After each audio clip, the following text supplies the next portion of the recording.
శ్రీమాత్రే నమః. మన ద్వీపవర్ణము ప్రతి ఇంట ధ్వనిస్తూ శోభిల్లాలనే నా ఈ చిన్ని ప్రయత్నము. మన ద్వీపవర్ణము ద్వితీయోధ్యాయము ప్రారంభము. సర్వం లలితార్పణం. శ్రీమాత్రే నమః. సూత్రప్రాయముగా ఇంకొక సూచన చేసేదను. ఆయా మంత్రములందలి బీజము ఆయా చక్రములందలి అక్షరముల చేత ఏర్పడుచున్నది. వీటిలో గాయత్రి, పంచాదశి, పంచాక్షరి, అష్టాక్షరి మొదలగునవి సాత్విక మంత్రములన్నీయు కామ్యముల కొరకు వినియోగించబడుచున్నవి.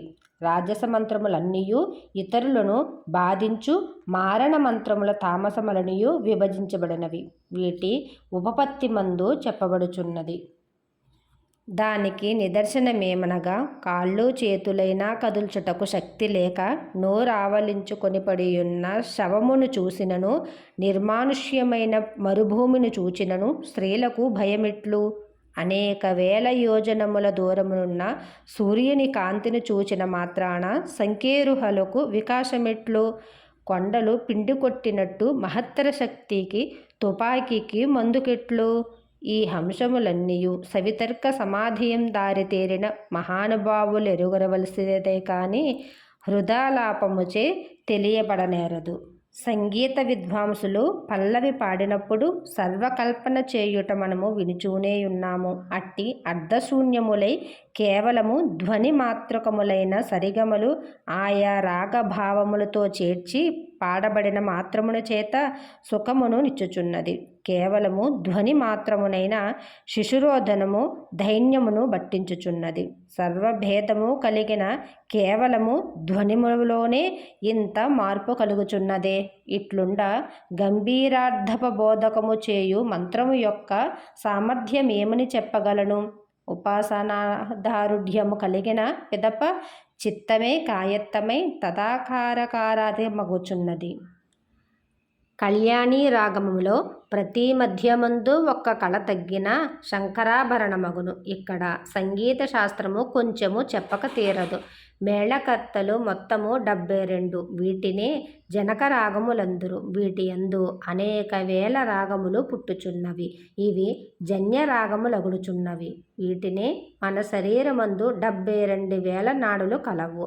72 జనక రాగములతో 36 ప్రతిమధ్యను రాగములను 36 శుద్ధ మధ్యమ రాగములను కలవు. వానిలో ప్రతి మధ్యమ రాగము గణములలోనిదే. కళ్యాణీ రాగము దానిలో ఒకటి. ప్రతి మధ్యమందు ఒక్కొక్క కళ తగ్గిన శుద్ధ మధ్యమై శంకరాభరణమైపోవునే. అట్టి ఈతర విషయాదుల గూర్చి అనుక్షణము పరుగులుడుచున్న 10 ఇంద్రియములతోనూ అంతఃకరణ చతుష్టములతోనూ బాధింపబడుచున్నవాడే ఒక్క ప్రాణము ఆశ్రయించి అనగా ఇతర ఇంద్రియములను స్వాధీనము చేసుకొనక కామ్యము కొరకు చేయు కర్మల వలన మానవునికి వానిలో ఒక్కటి తక్కువైనను ఎడల ఏమి ప్రాప్తించగలదు? అందువలన మంత్రము గాని యోగము గాని నిష్ఫలమని బుద్ధిమంతులు ఎవరు అనకూడదు. ఈ సంగతినే విద్యారణ్యులు తమ పంచాదశి ప్రథమాధ్యాయమందు 12వ శ్లోకములో అధ్యేతృవర్గ మధ్యస్థ పుత్రాధ్యయన శబ్దవాత్ భావేప్యభావం భావస్య ప్రతిబంధేన యుజ్యతే. కనుక ఈ ఇంద్రియక్షోభము తగ్గించుకొనక ఎవ్వరికి ఆత్మశక్తి యొక్క వైభవము కానరాదు. మరియు ఈ రాగములన్నీయు ఔడములని అనగా 5 అక్షరముల గల మోహన, హంసధ్వని, భూపాలము మొదలగునవి అగుచున్నవి. షడావములనగా 6 అక్షరములు కలవి. పూర్ణములనగా 7 అక్షరములతో గూడుకున్నవి. వక్రములనగా ఆరోహణ యందు గాని అవరోహణమందు వక్రముల గనిగి నడుచున్నవి. ఇవన్నీయు ఈ సప్తాక్షరముల చేతనే ఏర్పడుచున్నది కాని వాని భేదములు ఆలాపన చేసి కనుపరచవలనే కాని మాటలతో నేను చెప్పనూ జాలదు, నీవు తెలుసుకొననూ జాలదు. అటులనే మంత్రశక్తిని ఎవ్వరూ సూక్ష్మాలాపములచే తెలుసుకొనజాలరు. ఇట్లుండ మరి ఒక సంగతిని చెప్పెదను వినుము. రోగగ్రస్తుడైన వాడు దివ్యౌషధముల యొక్క నామోచ్చరణ మాత్రాన రోగ నిరోధము లొందటం లేదు. భక్ష్యములు తృప్తిగా భోజనము చేసిన తృప్తి యగును గాని వానికి చింతన చేయుట వలన తృప్తి కలుగటలేదు.